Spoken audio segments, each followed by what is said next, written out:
Something has been happening at this Ozarks home in Taney County for years. Now, the owner says it's Sasquatch that's been a not-so-welcome guest visiting his family. We're easily a mile from the road on the other side of the valley.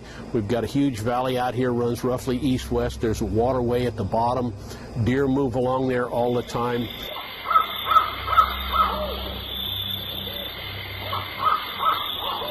It was in the 90s when Steve Robinson realized that he wasn't alone on his land, just outside of Forsyth. I'd come out of there and walked over, and there was a grove of trees right here where the house is.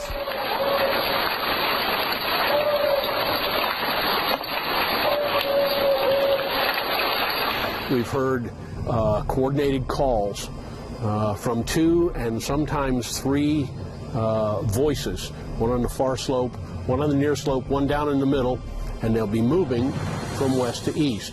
It wasn't just calls Robinson heard. It was what he saw that made him wonder who or what was crossing his land. We found footprints that are anywhere from 12 inches to 17 inches long. They're all pressed into leaf mold, so we haven't been able to get a successful cast yet. And he has proof. That's when we found a picture about that time on my game camera from down there in the corner.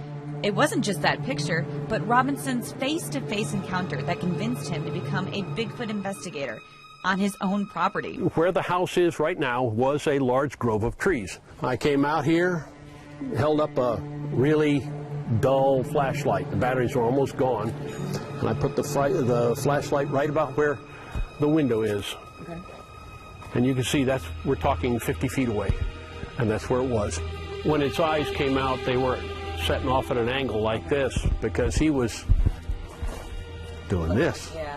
And then back around behind the tree. Well, the tree wasn't nearly big enough for him. He was bigger than the tree. Yeah. See, we're talking 50 feet away, and that's where it was. And it went bum, bum, bum, bum, bum. Right there. It was right there. In 6 steps, it cleared the edge of the property. It was gone. Robinson now has a collection of photographs and recordings he claims are proof that Bigfoot is real. But the bottom line is they've been here for generations. And he's not the only one who's seen it. The BFRO, that's the Bigfoot Research Organization, they're full of reported Bigfoot activity across the Ozarks. Now, here I have pulled up their website, and you can see that right here, Missouri is one of the places that is being reported from some of these sightings. Now, as I take a look at that, a closer look at Missouri, you can see there are different colors here on this map, and that is the legend right up here. You can see the yellows indicate, not that many reports, where the darker colors indicate more reports. And if you can even see in Greene County, we're under that orange color because we've actually had more than 3 different reports of Bigfoot sightings in the Ozarks. We've had one in 1974, 1988, and also back in August of 2002. And that's for Missouri and Arkansas. So again, the darker the color, the more reporting. Somewhere between probably 20 to 30 a year.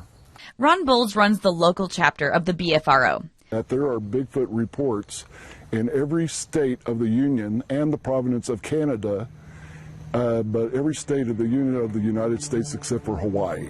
Bowles says there's something here in the Ozarks. Missouri has had a long history of Bigfoot activity. News reports dating all the way back to the 1800s, and we're talking newspaper reports, Kansas City Star, New York Times, about the wild man of the Ozarks. Robinson says the activity around his house has calmed down over the years, and he misses his Bigfoot. But this guy was just a voice in the dark, and when he's gone, you feel a little bit like, yeah, he's part of it, and I would like to see him. Tomorrow night, the debate rages on. Is there really a Bigfoot in the Ozarks? This presence of a possible Bigfoot population is just difficult to accept by any scientist. In fact, people say, well, do you believe in Bigfoot? I said, no, I don't believe in Bigfoot. Bigfoots are real, and the evidence tells us that. We're going to bring in the scientists who say it isn't Bigfoot, but something else that's in the woods. He's going to hash it out with some local researchers and the star of the reality show Finding Bigfoot. Lee?